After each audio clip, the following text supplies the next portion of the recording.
வணக்கம். நாங்கள் தான் சரக்கு படத்தில் ஒர்க் பண்ண முக்கியமான டெக்னீஷியன். எங்கள் டைரக்டர் திரு ஜெயக்குமார் சார், எங்கள் அண்ணன் கோதண்டம் மற்றும் டெக்னீஷியன்ஸ் எல்லாருமே இங்கே இருக்கோம். அந்த படத்துடைய வசனகர்த்தா எழுச்சூர் அரவிந்தன். சரக்கு படம் மக்களிடையே ஒரு விழிப்புணர்வு, மக்களிடையே ஒரு விழிப்புணர்வுன்னு சொல்கிறத விட அரசாங்கத்துக்கே ஒரு விழிப்புணர்வு தேவைப்படக்கூடிய காலம் இது. அந்த அரசாங்கத்துக்கு விழிப்புணர்வு தர்றதுக்கு நாங்கள் இந்த படத்தை பண்ணியிருக்கோம். டாஸ்மார்க் என்று சொல்லப்படும் மதுக்கடைகளால் நடக்கிற குழப்பங்களை, அழிவுகளை இந்த படம் எடுத்து காட்டுது. டாஸ்மார்க் என்ற மதுக்கடைகள், அரசாங்கம் மது விற்கக்கூடாது, அரசாங்கம் மதுக்கடைகளை மூட வேண்டும் என்ற கருத்தை ஆணித்தரமாக வலியுறுத்தி இந்த சரக்கு படம் எடுக்கப்பட்டிருக்கிறது. அதை நோக்கியே எங்களுடைய வசனங்கள், எங்களுடைய இயக்கம், எங்களுடைய நடிகர்களுடைய ஒத்துழைப்பு எல்லாமே அமைஞ்சிருக்கு.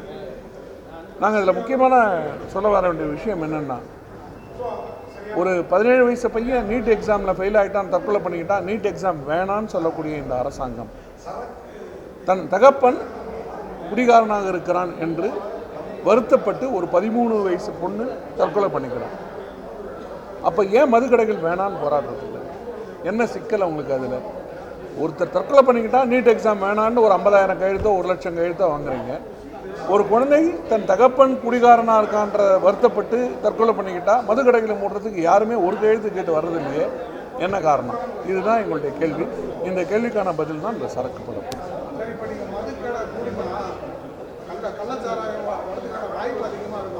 இப்போவும் கள்ளச்சாராயம் வருதுன்னு நாங்கள் இந்த படத்தில் ஒரு வசனம் இருக்குது. இப்போ சமீப காலத்தில் மதுக்கடைகள் திறந்தே இருந்தது. நம்ம இப்போ சமீப காலத்தில் கேள்விப்பட்டிருப்பீங்க. அதை தடுக்கிறதுக்கு தானே அரசாங்கம், அதை தடுக்க தானே காவல்துறை, அதை தடுக்க தானே அவங்க சம்பளம் வாங்குறாங்க. கடமையை செய்யாமல் இருக்கிறதுக்கு நீங்கள் காரணம் சொல்லி தப்பிச்சுக்க முடியுமா?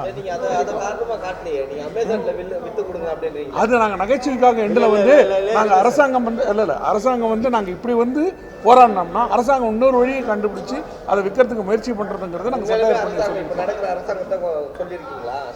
இந்த அரசாங்கத்தை மட்டுமே இல்லை, முந்திருக்க அரசாங்கமும் யாரெல்லாம் இதை விற்றாங்களோ, யாரெல்லாம் இதுக்கு ஆதரவு தந்தாங்களோ அத்தனை அரசாங்கத்தையும் நாங்கள் கேள்வி கேட்டிருக்கோம். இப்போ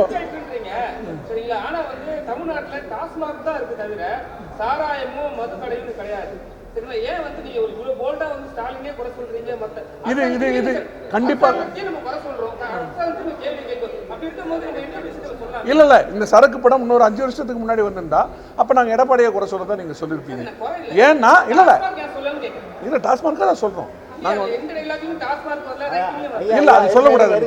சென்சார்ல டாஸ்மார்க்னு வார்த்தை உபயோகிக்கக்கூடாது. எல்லாமே டாஸ்மார்க் எல்லாம் எடுத்துட்டு ஒயின் ஷாப்பு மதுக்கடைன்னு மாத்திருக்கோம். முன்ன இருந்தது டாஸ்மார்க்னு தான் இருந்தது. அதில் பார்த்தீங்கன்னா ஒரு 100 இடத்துல டாஸ்மார்க்னு வரும். போர்டில் பிடிச்சிருப்பாங்கல்ல, அதில் கூட டாஸ்மார்க்னு இருந்தால் அதை கூட அழிச்சு வச்சிருக்கோம்.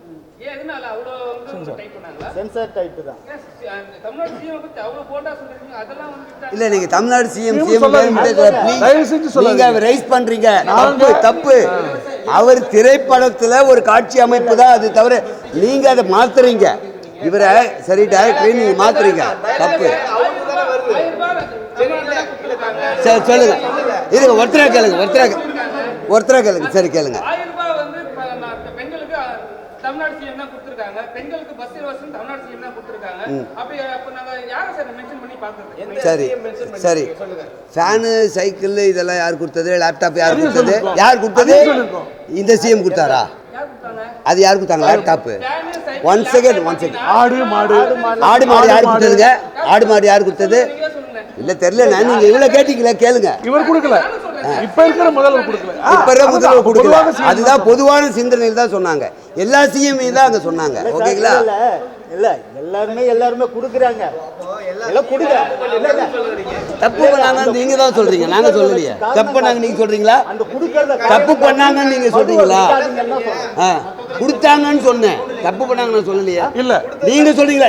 தைரியம் தான் இங்க வந்து சொல்லுங்க. தப்பு பண்ணாங்க இங்க வாங்க, தைரியம் தான் இங்க வந்து சொல்லுங்க. தப்பு பண்றாங்கன்னு சொல்லுங்க.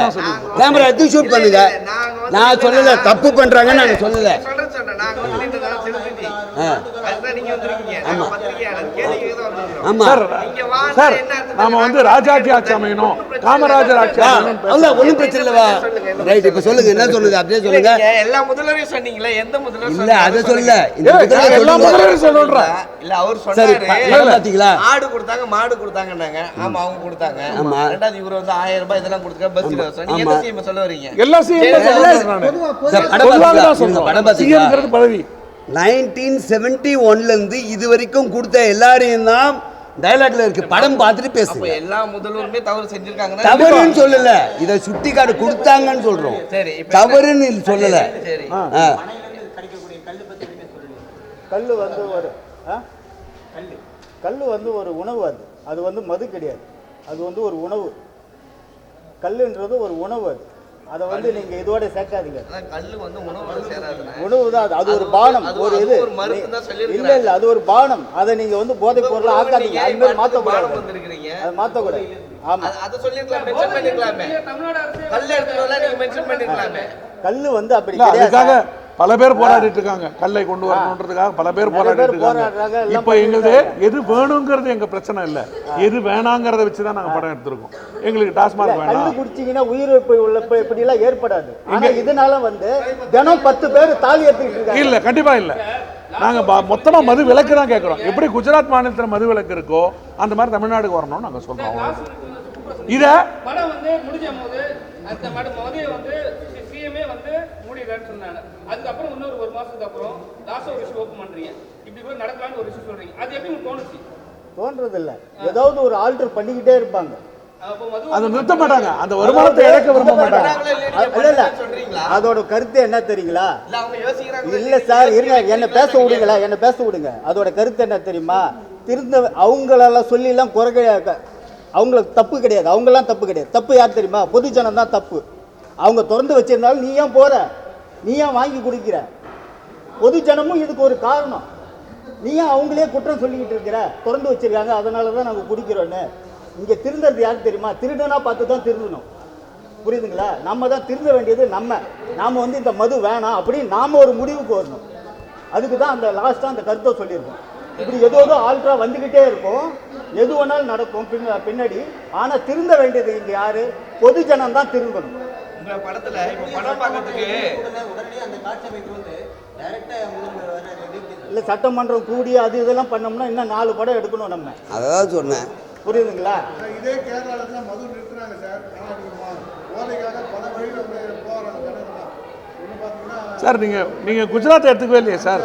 ஸோ இந்த மாதிரி குஜராத்துக்கு அந்த ஊருக்குலாம் அதுதான் அதுதான் சொல்றேன். இங்க வந்து திருந்த வேண்டியது நம்ம திருந்த சார், நிதி கிடைக்குதுங்கிறதுக்காக உங்க தம்பியும் உங்க அண்ணனையும் நீங்க இழக்க தயாரா இருக்கீங்களா? நம்ம வந்து திருந்தணும். மதுனால நம்மளோட குடும்பத்தை சொல்லுங்க. முதல்ல நம்ம நினைக்கணும்.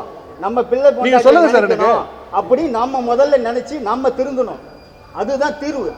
இங்க அரசாங்கத்தை குற்றம் சொல்றதோ அதை சொல்றதோ இங்க தீர்வு ஆகாதுன்றது தான் இந்த படத்தோட கிளைமேக்ஸ். ஒரே ஒரு விஷயம் சார், இன்னைக்கு வடபழனியில் கண்ணீர் அஞ்சலி போஸ்டர் போட்டிருக்கிறதுல கொஞ்சம் உன்னிப்பாக கவனிங்க சார். பெரும்பாலும் பேர் 40 வயசுலேருந்து 45 வயசுக்குள்ளே இருக்காங்க. வடபழனி ஏரியாவிலையும் கோடம்பாக்கத்து ஏரியாவிலையும் ஒட்டக்கூடிய கண்ணீர் அஞ்சலி போஸ்டரில் யாரும் 80 வயசில் சாகலை, 85 வயசில் சாகலை, 40 வயசுல 45 வயசுல சாகுறான் செத்துருக்கான்னா 10க்கு 8 பேர் குடியினால் தான் செத்துருக்காங்க. சரி சார், நீங்க படம் பார்க்கறதுக்கு இப்போ ஒரு 2 கட்சிக்காரங்க கூட்டு வந்தீங்க, மது குடி போறாங்க. அவங்க மதுவை எதிர்த்து, அதாவது நீங்க முடக்குனீங்கன்னா அவங்க சவுண்ட் கொடுப்பேன்றவங்களை கூட்டு வந்து படம் பார்க்க வச்சீங்க. எதுக்காக? இல்ல, அவங்களும் அதை தெரிஞ்சுக்கிட்டோன்னு தான். அவங்க அதை ஆதரவு இல்ல, ஆப்போசிட் ஆவறவங்களை கூட்டு வரீங்க. இல்ல, ஆப்போசிட் ஆவறவங்க கிடையாது. அப்படி நீங்க ஏன் வந்து மதுவை ஊக்கப்படுத்தி இருக்கீங்களா? இது பாருங்க. அப்படி இருங்க, அதுதான் குடிக்கிறவங்க கிட்ட தான் சார் குடிக்காதன்னு சொல்ல முடியும். மதுவை ஊக்கப்படுத்தி குடிக்காதவங்க கிட்ட போய் சொல்லி நம்ம சொல்லுங்க. இந்த மாதிரி இல்லங்கள் இருக்குது. சார் உங்கள் படத்தின் மூலமா மது விலக்கு இல்லையோ இந்த குறைஞ்சபட்சம் அந்த 10 ரூபா 20 ரூபா எக்ஸ்ட்ரா வாங்குறாங்கல்ல, அதுவாவது கம்மியாகும்னு நினைக்கிறீங்களா? கம்மி ஆகணும் நினச்சி தான் சார் எடுக்கிறோம். நடக்குது நடக்கலை, அதாவது அதுக்காக முயற்சி பண்ணாமல் இருக்க முடியுமா? நாம் நம்மளான முயற்சியை பண்ணிக்கிட்டே இருப்போம். கல் விட்டு எடுப்போம். கனி விழுந்தா சந்தோஷம். வேலையா நம்ம முயற்சி பண்ணுங்கிற சந்தோஷம். இது வரைக்கும் எந்த ஒரு டாஸ்மார்க்லையும் பார்த்தீங்கன்னா ரசீது கொடுக்குறது இல்லை. அதனால அவன் மது கொடுத்தா செத்தானா இல்லை வேற என்ன செத்தானா எதுவும் தெரியல. ரீசெண்டாக பார்த்தீங்கன்னா பரோட்டா சாப்பிட்டு செத்தானா, அதுக்கு முன்னாடி மது குடிச்சிருக்கான் சார் அபூர்வம். பரோட்டா இல்லை ஏன் சார் அதை பற்றி நீங்கள் பேச மாட்டேங்க படத்தில்? சார் நான் இப்போ எது அதீதமாக இருக்கோ அதை பற்றி தான் சார் பேசணும். சார் 100க்கு 90% எது இருக்கோ அதை பற்றி தானே பேசணும். நான் 10% நான் ஏன் பேசணும்? 90% மதுவினால் இறக்குறான்னு சொல்கிறேன். நான் இப்போ சமீபத்தில் ஒரு அமைச்சகரையில் ஒரு ஆக்சிடெண்ட்டு, கல்யாணம் ஆகி மறு வீட்டு விருந்துக்கு வந்தவன் நண்பர்களை பார்த்துட்டு மது அடிச்சு தண்ணி அடிச்சுட்டு பைக்கில் வந்திருக்கான். அந்த ரோடு ஆக்சிடெண்ட்டில் இறந்து போயிட்டான். கல்யாணம் ஆகி வெறும் 15 நாளில். அப்போ அந்த பெண்ணோட வாழ்க்கை என்ன ஆகும்? நீங்கள் ஒரு மரணத்தை தான் பதிவு பண்ணுறீங்க. நீங்க வந்து தினமும் பார்க்கலாம். தினமும் ஒரு 100 மரணம் நடந்துக்கிட்டு தான் இருக்கு. அது யாரும் தெரியல சார். பேப்பர்ல உங்களுக்கு தெளிவா பேப்பர்லயே கொடுத்துருக்கான். அவன் குடி போதையில் அவர் வண்டி ஓட்டும் பொழுது அவர் கேட்குறது ரசீதெல்லாம் கொடுக்க மாட்டாங்களே, அதுக்காக என்ன சொன்னீங்களான்னு கேட்குறாங்க. நீங்க ஒண்ணு இல்ல, கிட்ட வந்து ஊதுனாலே போதும், அதுதான் ரசீது. அதுக்கு ஒரு காட்சி இருக்குது இல்ல, பாட்டில்ல என்ன இருக்குன்னே போடல, ரசீது எப்படி தருவாங்க?